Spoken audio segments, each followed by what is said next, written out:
Good morning, and thank you so much for joining me in the morning quickie. We are at what? Day 4 of no shit November. Gotta be honest, hasn't been going exactly as planned, but we're in flex, we're in flow. We don't want to get bogged down in failures and imperfection because that'll derail the whole thing. I definitely want to stick to more of a militant style. So with that, we learn, we forge forward, and we continue to do what it takes. No shit to get done.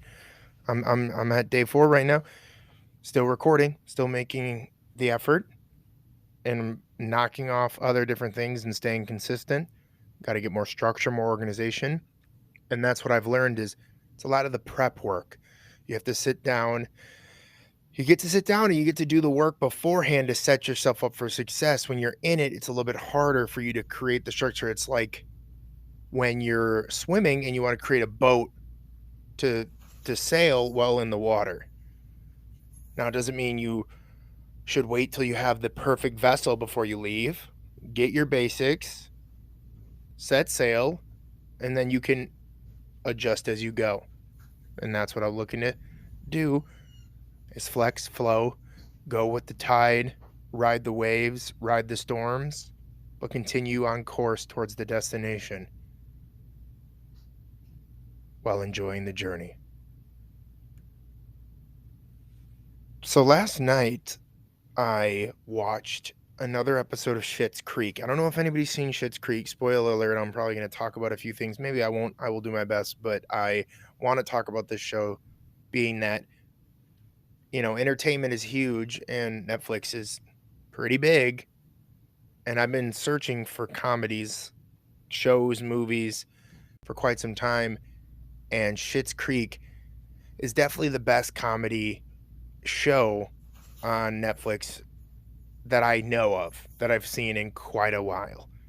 And it's been such a pleasant surprise. And I think I was a doubter and a hater for quite a long time, being that I didn't know much about the show. I heard the premise, and was like, nah. And I also, Eugene Levy wasn't, I guess you could say, a huge fan. I didn't hate him. I thought some of the stuff he did was great, but I didn't think he could man his be the leading star of a show. And I didn't know how, you know, what kind of cast you'd put around him and what kind of show you'd be able to create where he'd be able to shine. But they did it. And it was even, I think it kind of hit me a little bit deeper when I realized it was written and created by him and his son, Dan Levy, which is kind of, I think, really, really cool. Like, I didn't even realize that his son was even in the business, which I don't know if he was. I know he's done a little bit here and there, but I wasn't 100% sure that he was even an actor. He definitely, after this show definitely blew him up pretty big, and now you see him on commercials just being himself. But I don't think he really had anything before this. Maybe he seemed to have been himself for a little bit, which is kind of funny. If I'm looking at his credits, he was in a couple of small films like Cyber Stalker, Admission, Stage Fright, nothing I would write home about, and nothing. And then his TV, it said he was like MTV Live. He was himself. The After Show, he was himself. Degrassi Goes to Hollywood was a character, but then Daniel Levy's Holly Do's and Don'ts, it was himself. Canadian's Smartest Person, himself. And then Schitt's Creek. Like, I don't know. Like, I didn't know this guy existed, let alone for him to be able to just be himself and get paid to be himself on a show. That is got to be strictly because his dad, which is nepotism at its best, which I usually would get pretty pissed about. But then when you actually get to see how great of a character he created with David, I guess there's talents there that I didn't know. But yeah, it's crazy that he was just able to be himself. Maybe he's huge in Canada because I didn't even realize this until just now that this is technically a Canadian show.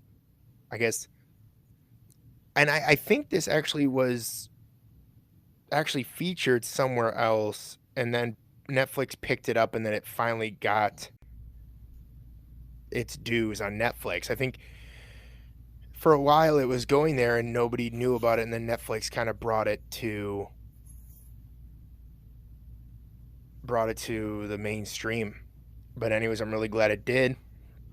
And if you don't know about Schitt's Creek, it's basically about a family who was rich, lose all their money, and have to go live in a small town and deal with small town issues and small town problems when they're high society. So it's just like a crashing of two worlds. And then there's this beautiful character development among each one of the characters, where they're still themselves, but you can see they've grown, except for one character. And that character is played by Catherine O'Hara, and it's Moira Rose, who I think had the worst character development and the worst arc, and by far my least favorite character. I don't usually, I try to avoid the word hate, but every time she's on screen, every time, I don't know why, but I hate her character. I don't see anything redeemable overall. Like, there's some things here and there, she'll have her moments, but it's almost like she stumbles across being a genuinely good person and an interesting character and redeemable. But then the majority of the time, and I don't know if that was intentional, if they intentionally had to have somebody who was a shitty person so that way everybody else looks better. I'm not sure, but when it comes to character development and arcs and growth, I see a lot of that throughout the thing for every character except for her character. And maybe with Roland, I don't. My second least favorite because I like Chris Elliott a lot. I like a lot of his other work. I think he's absolutely hilarious. But in this one, again, I think they take his character and they did it okay, and then they just double down on it and they beat it to death. They beat a dead horse and they keep beating it and they keep beating it, and it just loses its charm. Completely loses its charm. At some point, it's just annoying and it's predictable. And yeah, most shows become predictable closer to the end because they have a formula and they do it. But his predictability is just super fucking annoying because it's never going to be good on the other side. And then the moment you think it's going to be something good, he goes and shits on it again. Literally, his last name's Roland Schitt, and he constantly just shits on scenes and episodes, which is unfortunate. Like I said, I love the actor, and I think I appreciate the character for what he was, but he has no growth. He's just a stay hard neutral character that just isn't enjoyable, really. Another breakout person that I really love was Emily Hampshire's. Oh my god, I don't know if that's a Hampshire. I don't know. I feel like I fucked that up. Anyway, Stevie Budd, I love her character. I loved it at first, and then they did this weird thing in the beginning, or this weird thing when they just did something with her character I wasn't a big fan, and then they brought it to another level, and now I like what they're doing with this character. They're helping her grow, but they're also keeping a piece of her as well, and she's really becoming multidimensional. It's really awesome. The big episode that blew my mind was the cabaret episode. She really shined in that, and I loved it. I think that was absolutely amazing. I really wish in that episode they did way more about cabaret. Like, I wish the whole episode was just the cabaret. That would have been really fucking awesome. I think that would have been unique. A lot of shows do like a musical kind of episode, but a lot of them don't have like a good reason. It's just like a weird, like, oh, we're just a musical now. But this one would have been a beautiful way to rope in the fact that the whole episode's a musical, and it's because you're literally watching a musical. And I know they probably need copyrights, that they can't just literally show the entire cabaret, but maybe you could have rewrote some of it to be unique so that way there isn't copyrights. I don't know. I think it would have just been cool if that would have been a full musical episode, since there are a lot of musically talented people on here. Like, there was the character where Noah Reed, who I love more than anything when you're watching a show and you don't realize that the actors are actually really, really, really good singers. And then all of a sudden the episode shows it and you're like, it's just the most goosebump producing mind, like just body tingling experience when he like does, he just busts out his guitar and he sings that remake of Tina Turner's song. I forget what the damn song is right now, but it really was such an amazing episode. That was one of my favorite episodes. That and the cabaret episodes are like my favorite episodes. They're just really unique, different, and show a lot of varied talent. And it's really cool that overall, and it's really awesome too to find out that Sarah Levy is also in this, which is um, Eugene's daughter, which is really cool that he has both his son and his daughter on the show. Which her character is, you know, I want to say that it's vital to the show, but I feel like it was another nepotism one where they're like, let's just write a character in for her that she can do, because I don't know if it's really crazy when it comes to acting prowess to step outside. It's a pretty bland, but it's great. So you need those supporting characters, and I think she is super sweet. She has her moments where she says some really cool things, but then most of the time it's just her being dumb, which I guess can be funny. It can be funny, but sometimes I think it gets played out. But no, I like her. She's good. I don't hate her as much as Moira and Roland. But it's a really great show, and it's really cool to. It's sad that it's going to be over. I'm 2 episodes away from the finish of it all being gone, and I'm super sad that it's going to come to an end because it's been really consistently good. It has been. It's been unique. I love David's character. If we're gonna do least favorite, I gotta say my favorite is David. Like Dan Levy, the character he created, so sassy, so snarky, super funny. It's so great. I see a little bit of myself in him when I'm at my most sassy. I can just see myself say something like that. I just so unique and different. I saw memes before I even saw the show. I'd keep seeing memes and different like things about him, and they're like, hey, you got to check these out, or top 10 David moments that are me, or it was just a lot of about him, and I didn't realize it, and I watched the show and I'm like, I get it 100%. I totally get it. He's definitely the star of the show. It may be fronted by Eugene, but Dan definitely figured out a way to write the best character and perform the best out of the entire show. And that might be why he was able to host Schitt as himself before he even had his own like anything really really of fame. He's just a really great personality, I guess. He wrote this. He's dashingly handsome, which is really, he's super stylish, and in the show he's maybe just playing an eccentric version of himself, and that's entertaining. I literally am watching it for David. And all the other characters have their moments, definitely. So I am sad that it's going to come to an end.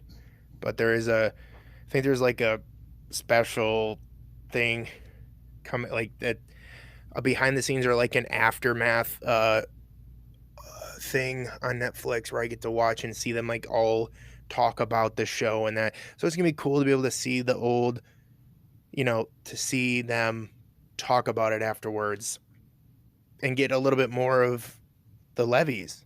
I'm loving the Levies. I really want to see what they do with this. It ended in 2020, so they have some time. I haven't heard anything from them. Can you come back from this? And what I mean is, can you follow this up? I don't know. That's like an incredible character. Like sometimes you get pigeonholed in that, and I think that's what's gonna happen because it's so iconic of a character. I don't know. Shit, I don't know if I would mind if he just did a different version of that, or if they did somewhat of a sequel or a spin-off. Oh my god, they should definitely do a spin-off. I don't know why they even ended it. From all the things I'm reading, it sounds like it's really Daniel's project, which is awesome. It's awesome that he had this vehicle to be able to work with his dad, his sister, and really create this and come together. And it's absolutely incredible. And the reason why it ended is, I guess he's quoted as saying that I at no point wanted to compromise on quality or storytelling, which makes sense. A lot of people really milk their show until it becomes just not even a sliver of what it used to be. You see that all the time, shows go seasons upon seasons past their prime, and it seems like he just saw it and maybe foresaw it only getting more watered down, and he wanted to go out on top. I think a lot of people did that, and, it's the best decision from them. Everybody we all want more until it's not more of what we want. You know what I mean? We all want more until it's not more of what we want. So at the end of the day, he saw that it wasn't gonna be what everybody was expecting, so I guess you just get to appreciate what was there, and then you get to hope there's something great he comes up with next or the next show, and it's like many different shows I've watched that I think were good to the very end, and I would have loved more seasons. Would they have been good? I'd rather them not be compromised as well and have the good memories in my heart of going out on top, and I appreciate that. Schitt's Creek is doing that, and I have 2 more episodes. Uh, If I feel it necessary, I'll talk to you about how I feel after it's all done, but I just wanted to share with everybody, Schitt's Creek, go check it out. It's an awesome show. So, thank you so much for listening. If you have any questions or any comments, please don't hesitate to reach out. I would really love to talk about it. You can send me an email at roroartistry@gmail.com, or you can find me on Instagram, official Roro Artistry, TikTok, Roro Artistry. Just search Roro Artistry, Facebook. You'll find me, and I would love to talk to you. So thank you again for listening, and make sure you make today the best day yet. Take care.